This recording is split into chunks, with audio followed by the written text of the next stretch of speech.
Hey, so I'm really excited to welcome you to my new mentorship program. Uh, I've been I've been a musician my whole life. I'm a lifetime musician. Fell in love with guitar when I was about 12 years old. And if you saw my bio, you'll know that I have had the good fortune of playing with a lot of my heroes. And I was asking myself when I came to create this program, I thought, what would I have loved to have as an intermediate player? What would I love to get me to the next level? And my goal here is to help you guys. We all get stuck, right? No matter how long you've been playing. But I think the goal here is to take you guys to the next level, and to really break through. And the only way to do that is to work with a mentor. And what is a mentor? Well, in my estimation, I've had a lot of mentors in my life, and not all of them are guitar players, by the way. Some of them were. One of them was a sax player, but I think it's someone in my mind, someone that has what you want. A mentor is like someone who can pass on, hopefully, their knowledge, experience, whatever it is they have, talent, imagination, to you and inspire you to be the best player you can be. I was thinking, like, what is a great compliment for a guitarist? And I think if someone could tell me, or you're a solid player. I mean, I think that's a huge compliment because when I'm thinking about mentorship, and in this particular one, I always talk about the four T's, right? Touch, tone, time, and taste. And I've distilled guitar knowledge down to those four things, the four T's, because as you'll discover if you join us on this musical journey, in the next 12 months, what I'm really putting into this program is my 50 years of being a professional musician, both touring, recording, songwriting, and teaching. At this point in my life, I've done what I've done. I've been where I've been. I've had an amazing musical life, really, in lots of different ways. I've traveled the world. I've been to some great studios. I've played with some of my heroes, as I mentioned. But what's important right now is I've basically settled into my groove as a teacher these days. And how did I do that? Well, besides playing and having the experiences in the trenches and doing all the things we do as professional guitarists, I started a program called Blue Star Music Camp back in the day, actually around the early 2000s, and we ran it across the country, and we taught kids 13 to 18. It was a nonprofit, and that really helped me as a teacher a lot because I got to work with lots of groups of kids from all over the world, lots of different levels of talent, and it really opened my eyes to what is needed to pass on our knowledge to the next generation. And in this case, I'm passing on my knowledge, my experience to you as a guitarist. And I think if you're thirsty for knowledge and you love guitar like I do, I've had a lifetime love affair with the guitar, and you can tell by the way I'm holding it right now. It's just I always feel more at home with a guitar in my hands, I guess. But what I wanted to talk a little bit about while I got you here today is what is this mentorship? How does it go? It's a 12-month program. And each month we deep dive into a different subject. So I wanted to start at the beginning because I figure you need a strong foundation. You need a solid foundation. So the first thing I cover is we call easy strum, the art of easy strum. And what does that mean? Well, that means getting really comfortable with strumming tunes. I like to use songs as an inspiration or as a platform, if you will, for teaching. So if you can get a real strong groove going and you're really comfortable timing wise, which brings us to the second month, which is all about rhythm and timing. So we start out with an easy strum kind of program in the first month. Then we move into exploring rhythm, exploring timing. How does that apply to playing a song and kind of weaving it all together and playing with others? And then we talk about touch, because remember I mentioned the four T's: touch, tone, time, and taste. So in month 3 we get into touch, and what touch is to me is a lot of it is how you attack the strings, whether you're muted or whether you're doing a big swinging for the fences, a big rhythm. All those things to me are encompassed in the subject of touch. It also goes deeper with the left hand. How do you attack the string with your pick, with your fingers? Do you have vibrato? How do you do it? So I guess my point is that as good as and as much fun as Instagram and YouTube lessons are, and they're great. I mean, I do a lot of them. In fact, that might be why you're here. We've been having fun with Instagram. But the truth is, I think to really get a satisfying deep dive, you have to take your time. And to create something over a year's time, I really, when I was working with my buddy Jason on this, I really saw the wisdom of stretching this out over a year and exploring different subjects, if you will, or different techniques or different, you know, modes of playing the guitar, whether it's acoustic, electric, open tuning, whatever. Doing a little bit each month to me is we can take our time and really explore and have a dialogue, because my goal here is to connect with you directly, okay? So if I can connect with you and I can inspire you through my years of experience, then my goal is achieved. That's where I'm really going with this. And then, as you know, just to give you like a quick overview, so we get into chordal melodies. I think in month 4, I'm not going to detail it, but you know, we get into that kind of stuff, you know.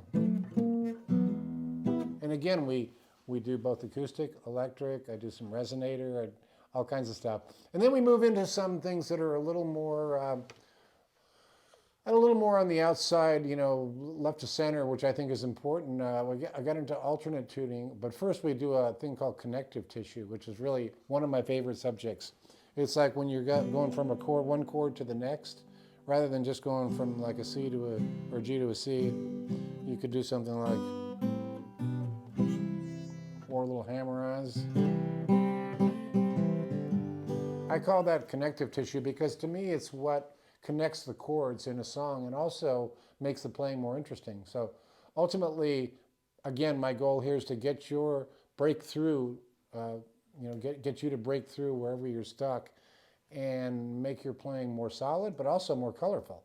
Because without imagination, guitar playing is boring. You know, if it's just scales and things like that, I think it gets really boring. And I think at the end of the day, my ultimate goal, hopefully, is that we all have more fun with a guitar. Because if you're not having fun, why are you doing it, right? And they call it playing for a reason. And I've been doing this for a living my whole life. I feel really fortunate. I've gotten paid to play through my whole life. And it hasn't always been easy, but for me, it was not a choice. It was something it was a calling for me, being a musician. And so for that, I'm grateful. Through all the ups and downs, okay? But again, you can't give away what you don't have. And what I've gotten is hard-earned knowledge. You know, it's hard-earned lessons through my years of traipsing around the country, traipsing around the world, really, of being in and out of studios, writing, playing with friends of all different, you know, all different countries, all different modes, all different styles, whether it's Latin, we get into that, all that stuff. So I get into some other, you know, little esoteric stuff like double stops. We talk about capo, moving a capo up and down the neck, which is really, this stuff's important because as a player and even as a songwriter, you want to be able to change the keys and not lose the sort of the mode and the sound that you're in, of strings ringing out and whatever. So I think learning to use a capo, all these are tools, right? And then from there, we jump into alternate tunings, which I'm not going to do right here, but we get into, you know, G, E, D, drop D, all these really cool tunings. And again, the reason for this stuff is to break us out of the box, to get inspired, to try something different, and for our ears to get, you know, to start listening to something that's a little bit left of center, a little bit out of the box. And I'm a very out of the box player for sure, but I'm not a shredder in that way. You know, I like to play melodies that are really compelling and that really reach people. And I've learned through my years in the business and touring that the thing that ultimately reaches people is a strong melody and a great groove. You know, if you got a killer groove and then you got a little, you know, you're grabbing people, right? You need a melody, you need a groove, you need a pocket.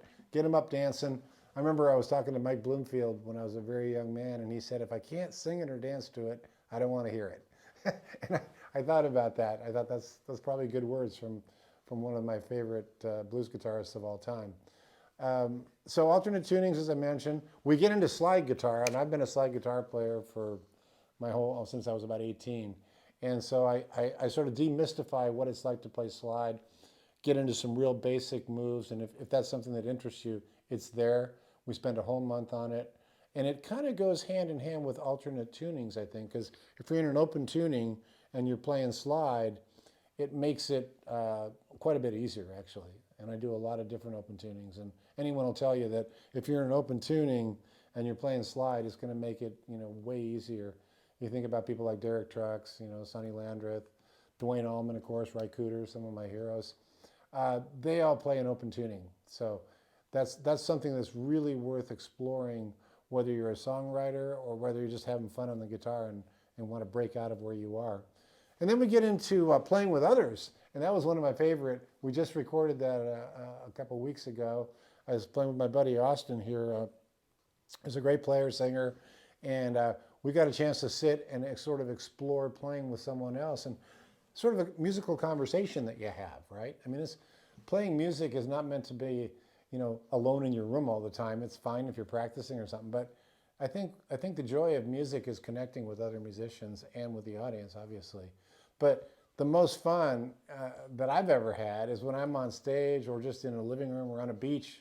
I jam every Sunday down at the beach here on Maui, where I live, and gosh, it's just so much fun to pick out a song that everybody knows and jump in, and it's kind of like being in a choir. You can sit with other guitarists and you don't feel, it's not like you're on the spot. You can just blend and play together, and I think there's really a lot of power in that, in playing with others, and that's where the fun is for me anyway. And it's exciting and it's risky, playing anytime you play live.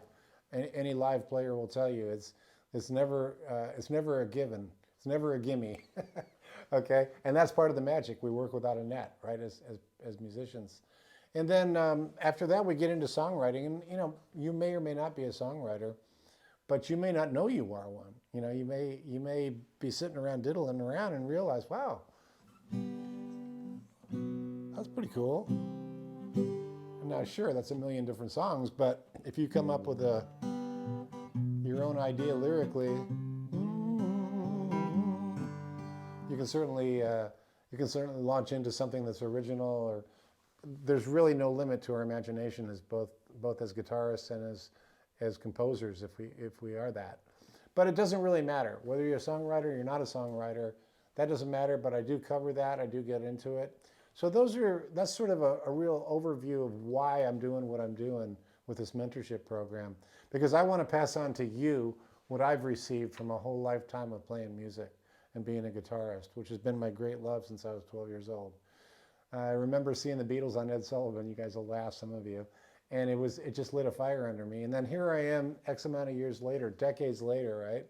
Playing with my buddy Austin, who happens to have a great love for all things Beatles and late 60s, early 70s. So, I guess I was fortunate that I grew up in the golden age of rock and roll, and I got to see firsthand. I saw Jimi Hendrix when I was, 15. Saw Led Zeppelin. I saw a lot of my heroes, and then I went on to later play with some of my heroes, and that's a whole other story. But thank you very much for coming by today. I hope you join us on this musical journey, because it's going to be a blast, and we'll see you down the road.